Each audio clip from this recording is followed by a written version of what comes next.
Let's delve into the topic that everybody's talking about right now, and that's seat posts. I'm kidding, of course, but this video is very serious, and it applies to a lot of new riders that are trying to modify their bike, trying to upgrade their bike, or trying to just get themselves to fit better on their bike, because you could fit everything about this frame on this Schwinn Huracan Sport, which I've reviewed. I hope you've watched that video. But then you go to lower the seat. Maybe you're a person that likes to have the seat all the way down. That is a subset of riders. Don't let anyone judge you. There is proper leg extension and all that. But if everything else you're comfortable with, but you really want that seat lower, on a bike like this, you run into a restriction. And that is because down here, there is a cage boss. Now, I have had somebody say, just remove the bolt of the cage boss. And I'll do that here. And oh, look at that. Still up, because there's more to this than just what we see on the surface here. But on many modern bikes, especially mountain bikes with 29-inch wheels, there will be a curve to the seat tube. And that curve will be a restriction, especially if it's a 29er full suspension mountain bike. There'll be a bunch of works here, curves and everything.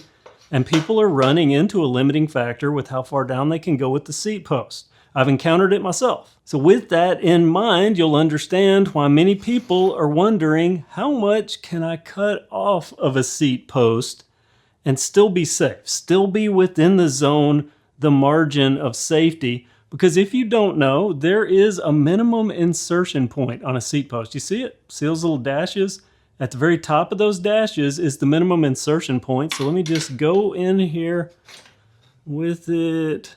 There is the minimum insertion point for this saddle on this bike. And you can see I'm kind of above the camera range. That's the minimum insertion point. That does a couple of things. Number one, it gives the seat post itself enough support inside of the seat tube. A lot of these are alloy, just like this one. Alloy, there's a give or take as far as how much stress it can handle. The manufacturers know how much support this post is going to need, and that is factored in. The second part of that is the seat tube itself.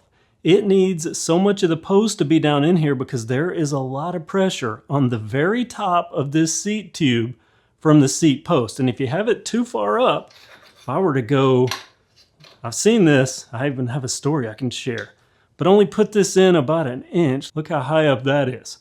And if I only put this up the inch or so that it's down in there, that is putting a serious amount of stress on this seat tube. And well, I'll just go ahead and tell you the story.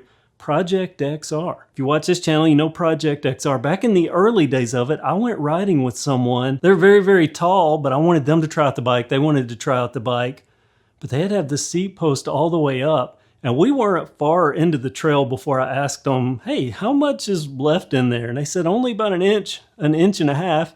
And then they told me that their previous bike, they had actually ruined the frame on because it cracked the top of the seat tube because of all, I mean, look at that. Can you see that moving in there? That is actually moving because there's not enough support, because it's, I mean, we're in that far and we need to be minimally up to here to give this saddle enough support. So let me just lower it down to the minimum insertion point, and look at that. It is not wobbling one bit. The bike's moving, but that seat post is not wobbling one bit. If I raise it up, I can already start to feel it there. Let me go to here. Oh, and it's definitely, I mean, look at that. You can see the wobble. So you need proper support, and that's exactly what this minimum insertion point does. Otherwise, you risk ruining the frame. And you can see here, there's a notch. This clamp system will compress this down, actually squeeze this in a bit. This is an aluminum frame. Aluminum can be fragile. It's not prone to liking being bent in and bent out and bent in and bent out. That's why this clamp system, very carefully engineered to go with the seat post and the minimum insertion point. So what do you do if you want to lower your seat all the way down? You have a bike that won't allow that. How are you going to measure to make sure you have enough support down in that tube to support both the post itself and the tube to make sure there's no damage? Well, fortunately, the answer, it goes right back to that minimum insertion point. All you have to do is measure from the end of the post to the very top of that minimum insertion point marking that will be on every single seat post. Take that measurement and you know that that's how much you need to have left. At minimum, on this post it's 4 inches. At minimum, I will need 4 inches of post to go down into this seat tube to be in the safe zone. And if I look, there's a taper on this particular post. So I want to go from the actual diameter, the continuous diameter of the post, right to there. So that's how low, in theory, the seat could be. But let me measure and see if that will fit down to this cage boss. I already know it will because I've measured it. So on this one, I could just cut off another 4 inches and it's going to go right down to the point that I need it to go to. And it'll fit perfectly and work. So if you have a seat post, you need to cut off some material on it to get the seat down as low as you want it. All you have to do is measure from the minimum insertion point to the bottom of the post and then start looking and doing some math, and then make sure your insertion point has at least that much distance, in this case, again, 4 inches.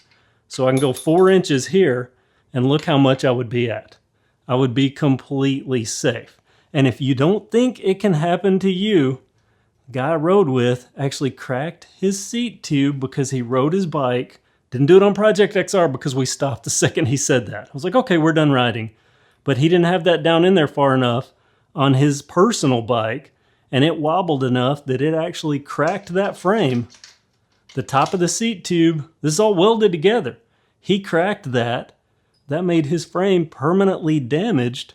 Frame's worthless. Has to get a new bike, get a new frame. On a bike shop brand, that could be expensive, but it's also something to factor in on a budget bike. Certain budget bikes might only have a 90-day warranty. Some of the popular ones, a 90-day warranty on the frame. Schwinn does a lifetime warranty on their frames, so you'd be covered there.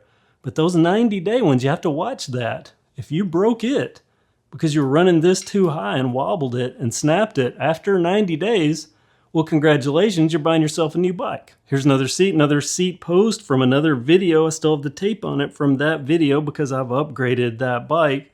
But if you look down here, look at that. Minimum insertion, do you see that? And I've measured this 4 inches. That seems to be the universal, at least on the bikes that I have. I don't know if it covers every single seat post. I've never really measured every single one, but all the ones that I have that I've looked at recently are all 4 inches. So I'm guessing that's fairly consistent. I'm assuming that it is the standard, but this would be the same thing. If I had this post, this one won't actually fit down in here, but if I had this post, a different post that I've purchased, different from the factory post, because see, look at this. See that mounting system? See how much better that is than this? So if you've upgraded, got a nice new seat post and you want it to fit, just measure that 4 inches and know, see, I would have 4 inches, let's see, right there. I would be 4 inches this far in. I'd be safe. I've got another about 3.5 inches here before this boss. If you're on a bike with a curved seat tube, probably be about the same thing. Well, you're at least going to have 4 inches before that curve. That's a guarantee because you're going to need to support a post properly. I hope this video helps you out, helps you understand what you can and can't cut off of a seat post. You know, don't start whacking it too short. You're going to not support it. Going to potentially ruin your frame, which you definitely don't want to do. Again, some frames only have a 90-day warranty. This Huracan is a lifetime warranty on the frame. Good bikes. One of the reasons I'm such a fan of Schwinn, I thought I would share this. Comment below if you're one of the people that asked about this. Does this video help you out learning what you can and can't cut off and proper insertion and the safe margins that protect both the frame, the post, and you, the rider? Thanks for watching and have a great day.